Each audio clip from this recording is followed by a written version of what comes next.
Terima kasih atas kesempatan yang telah diberikan. Perkenalkan, nama saya Samuel Murstadi.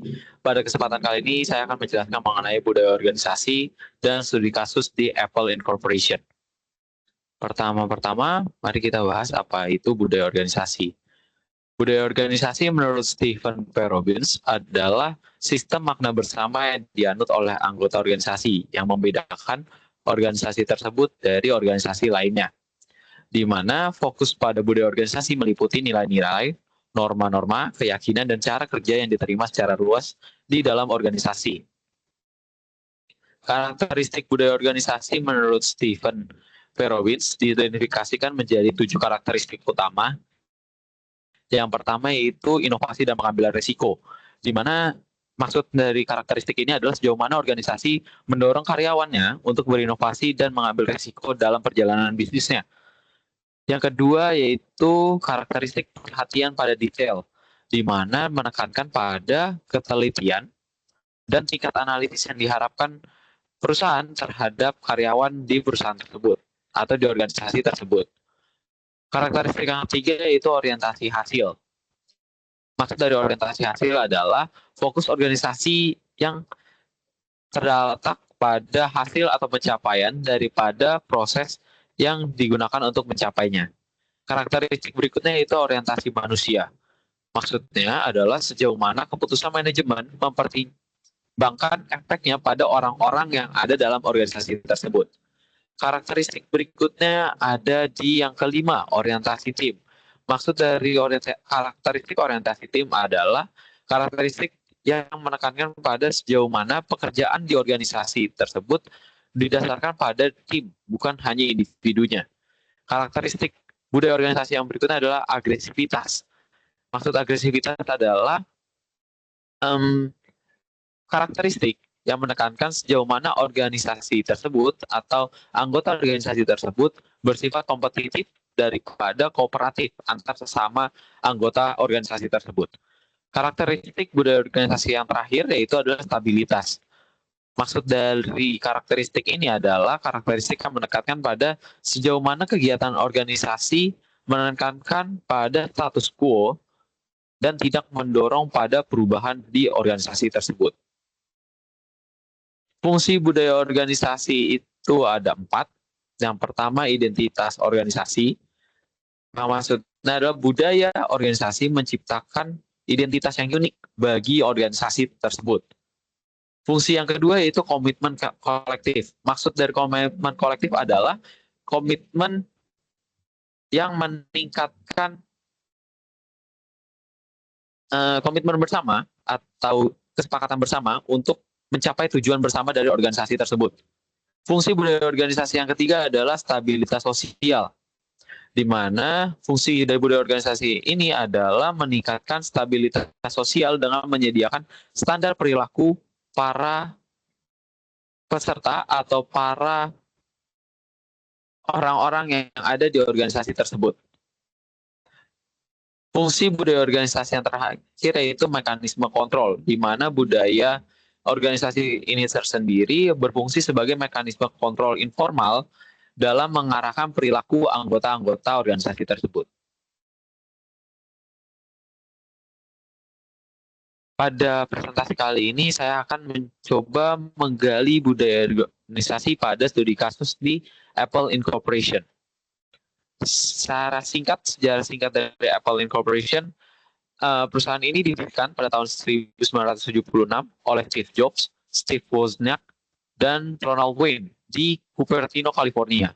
Produk awal dari perusahaan ini adalah komputer pribadi Apple I, dengan tonggak utama atau fokus utamanya yang menjadi daya jual dari perusahaan ini adalah peluncuran Macintosh pada tahun 1984 yang revolusioner dengan antarmuka grafis pengguna.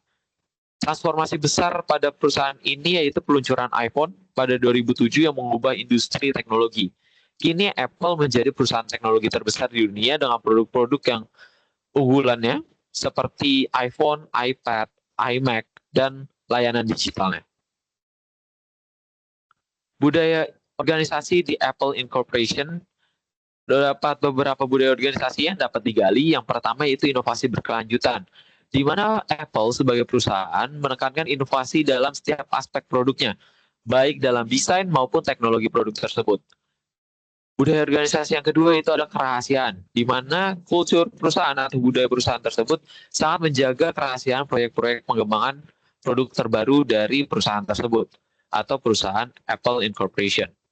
Kerja tim dan kolaborasi merupakan budaya organisasi yang berikutnya yang akan kita bahas, di mana organisasi ini atau Apple Incorporation sebagai perusahaan mendorong kolaborasi lintas departemen dengan lingkungan kerja yang sangat kolaboratif antar anggotanya atau antar karyawan. Budaya organisasi berikutnya ada di perfeksionisme, di mana Apple sebagai perusahaan mengutamakan perhatian terhadap detail dan menciptakan produk dengan standar kualitas yang sangat tinggi untuk pesaing-pesaingnya. Budaya organisasi yang terakhir yang akan kita bahas adalah keberlanjutan, di mana Apple sebagai perusahaan memiliki komitmen yang kuat terhadap lingkungan dengan berbagai inisiatif ramah lingkungannya. Pengaruh dari budaya perusahaan terhadap karyawan atau manajer di perusahaan tersebut, di mana inovasi dan ekspektasi tinggi menjadi pengaruh yang signifikan. Dengan budaya inovasi yang kuat di Apple, sebagai perusahaan mendorong karyawan untuk berpikir kreatif dan mencari solusi yang inovatif. Karyawan didorong untuk bekerja dengan standar yang tinggi dan terus berinovasi untuk menjaga kualitas dan nama Apple sebagai perusahaan teknologi di dunia ini. Pengaruh yang kedua itu adalah di kerahasiaan dan tekanan, di mana karena kerahasiaan proyek yang tinggi, karyawan seringkali bekerja di bawah tekanan besar tanpa bisa berbicara banyak tentang proyek yang mereka kerjakan, bahkan di dalam perusahaan itu tersendiri. Kesempatan karir dan pengembangan menjadi pengaruh juga, di mana karyawan yang unggul dalam inovasi dan kolaborasi mendapat peluang untuk berkembang dan menduduki posisi yang manajemen atau mendapatkan posisi yang lebih tinggi dibandingkan anggota-anggota lainnya. Sumber-sumber informasi yang dapat dilihat dan menjadi acuan pada budaya organisasi di Apple Incorporation yang pertama itu ada di pelatihan internal, di mana Apple sebagai perusahaan menawarkan program pelatihan intensif bagi karyawan baru tentang budaya-budaya perusahaan ini. Terus ada juga pengalaman harian, di mana budaya perusahaan tercermin dalam praktik kerja sehari-hari dan interaksi antar karyawan di perusahaan Apple ini. Sumber daya digital, Apple memiliki portal internal dan dokumen kebijakan yang menjelaskan nilai-nilai dan harapan budaya perusahaan terhadap anggota-anggota atau karyawan di perusahaan Apple ini tersendiri. Kemudian ada di wawancara dan testimoni. Mantan dan karyawan Apple sering kali berbicara tentang budaya kerja Apple dalam wawancara media atau buku, seperti contohnya di buku Inside Apple oleh Adam Leshinsky. Sekian presentasi yang dapat saya sampaikan, kurang lebihnya mohon maaf. Terima kasih.